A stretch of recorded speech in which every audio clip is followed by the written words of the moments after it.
This last section, we're going to complete the synthesis of electric and magnetic phenomena that we started with the first section of this chapter. Now we've seen that a changing magnetic field can induce an EMF, and that's because a changing magnetic field induces an electric field. But it's also true that a changing electric field induces a magnetic field, so it's possible to make a wave of electric and magnetic fields where the changing electric field induces a magnetic field and the changing magnetic field induces an electric field, and the two of them just propagate together through space. This is an electromagnetic wave. It's a wave of electric and magnetic fields. And there's so many phenomena which you've seen previously which are electromagnetic waves. Light is an electromagnetic wave, radio waves, microwaves, X-rays, gamma rays. There's a huge spectrum of electromagnetic waves, and we take a look at some of that spectrum at the end of chapter 25. But we're going to start with a couple of questions. First off, electromagnetic waves are waves. And so all the rules that we've learned for waves apply. A cell phone gives off an electromagnetic wave. It's actually a microwave.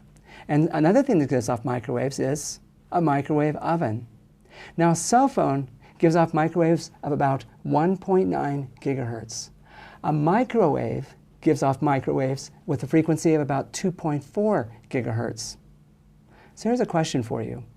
Which has a longer wavelength, the microwaves given off by the cell phone or the microwaves given off by a microwave oven? We'll give you some choices. We use the fundamental relationship which we first saw back in chapter 15 for waves, that the speed is equal to a product of the frequency times the wavelength.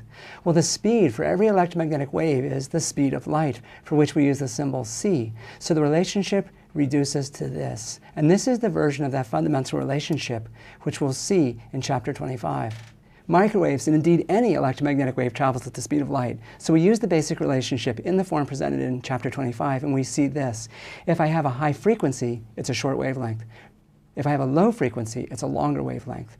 And so a cell phone, which has a lower frequency than a microwave oven, has a slightly longer wavelength. But they're both in the microwave region of the spectrum. The difference between waves from a cell phone and a microwave oven is really one of intensity more than anything. And there's a very, very different intensity from those two sources. But I'm going to show you a puzzle that we want you to think about. Electromagnetic waves are waves of electric and magnetic fields. So I have a radio, and the radio is picking up radio waves, which are waves of electric and magnetic fields. But if I take it and put it inside the trash can, which is made out of steel, the radio waves from outside no longer reach the radio. They're still there, but they're not making it inside the can. Now I can reach my hand inside, and I can function as an antenna. But if I take my hand away, the radio doesn't go. So electromagnetic waves can't make it through this cage. Now, in fact, this trash can is made out of steel. But it's not the magnetic properties of steel, it's the electric properties of steel. Steel is a metal, it's a good electric conductor. So the electric field can't penetrate the conducting shell, as we saw back in chapter 20. So as a net result, the electric field doesn't make it in, neither do the electromagnetic waves, which are waves of electric and magnetic fields. They can't penetrate. Now, in fact, it's open at the top. It's open at the top. But as long as it's far enough down inside, you're not going to get much reception. And this is why sometimes you found that you have to go outside or be outside your car to get a good cell phone signal.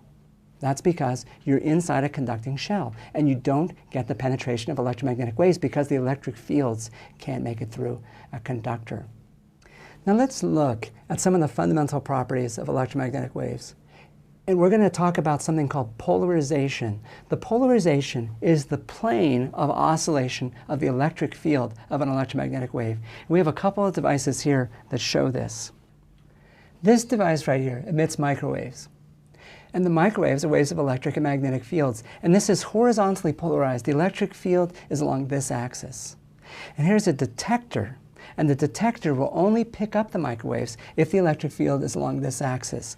So they're both horizontally polarized. And if I have microwaves emitted by here, I can pick them up over here.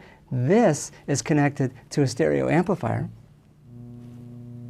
And I'm hearing the 60 hertz hum. There's a bit of a hum from the power supply that runs the microwave transmitter.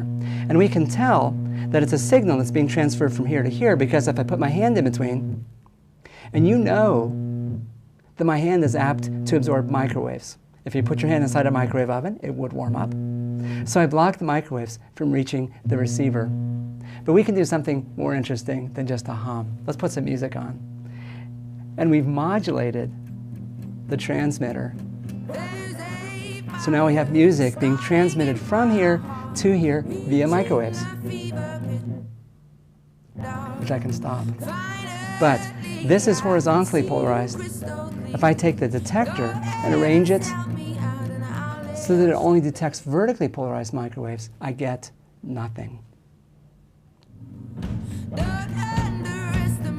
So now, horizontally polarized, horizontally polarized. Now I'm only detecting the vertically polarized microwaves, and I don't detect anything unless I could somehow change the polarization of these waves. And if I can rotate them,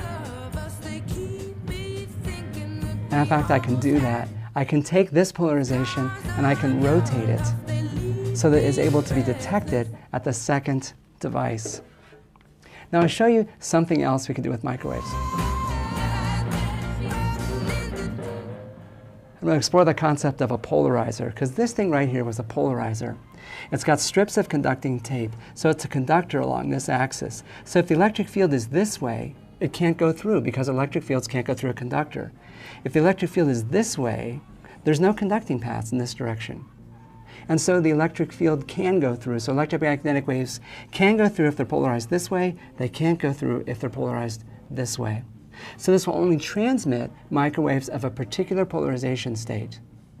There's a graphic in the book that explains how this works for polarizers that you've seen before, which work with visible light. Now let's take a look. Horizontal polarization, if I put the polarizer in like this, it blocks them. But if I turn it like this, it transmits. And so I can change the intensity of the transmitted microwaves that I pick up at the receiver.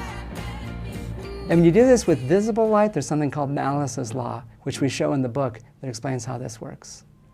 But this is the concept of polarization in microwaves, which are big enough that you can see what's happening. You can see the structure of the polarizer, you can visualize the electric field of the transmitter and of the receiver.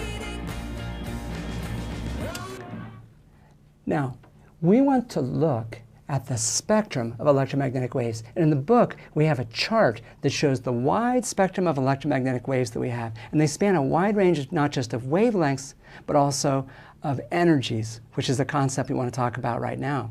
There's an entirely different way that we can think about electromagnetic waves, and we can have a photon model for them. And we think about electromagnetic waves as being made up of little chunks, basically. And the chunks are called photons. And so the energy in electromagnetic waves is quantized. It comes in little packets of a certain size. And the energy of the individual photons is proportional to the frequency. So if I have high frequencies, I have high photon energies. And if I have low frequencies, I have low photon energies. So let's take a look. I got a violet laser pointer here, and violet is at the blue end of the spectrum. It's short wavelength, high frequency. And I've got a red laser pointer. The red laser pointer is at the long wavelength end of the spectrum, and so it has a low frequency. So I have low frequency, high frequency, same intensity, but the violet laser pointer is giving off photons of higher energy. Now I have this sheet of paper here, and this is glow-in-the-dark paper. And when I shine the red laser pointer on it, what happens is nothing. Nothing interesting. And that's because the red laser pointer doesn't have photons of sufficient energy to cause a transition, but the violet laser pointer does. And so the violet laser pointer leaves a little bit of a glowing trail behind. The photons of the violet laser pointer have high enough energy to energize this phosphorescent surface. That is a glow-in-the-dark surface. And you can see it glows green. And so I need to have photons of higher energy than green, and violet photons fill the bill. But red photons do not. The red photons don't make anything happen. The violet photons do.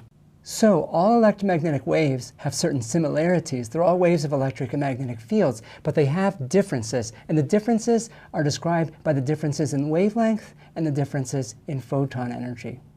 Now, we're going to look at the world in a different light, and we're going to look at the way things look in the region of the spectrum that's just beyond the red, which is the near infrared. And if we look at a view of the world in the infrared, there are some differences. And what happens is this: most organic compounds are not excited by the wavelengths of infrared. And so the dyes in my shirt are mostly quite light. And actually the dyes in the fabric of the curtains behind me are mostly light as well. This curtain is dark in the visible light, but it's light in the infrared, except this curtain, which we always thought was the same color, it turns out is actually dark in the infrared. So this one is fundamentally different than that one, but we didn't know until we looked at it in the infrared. We didn't know that until today.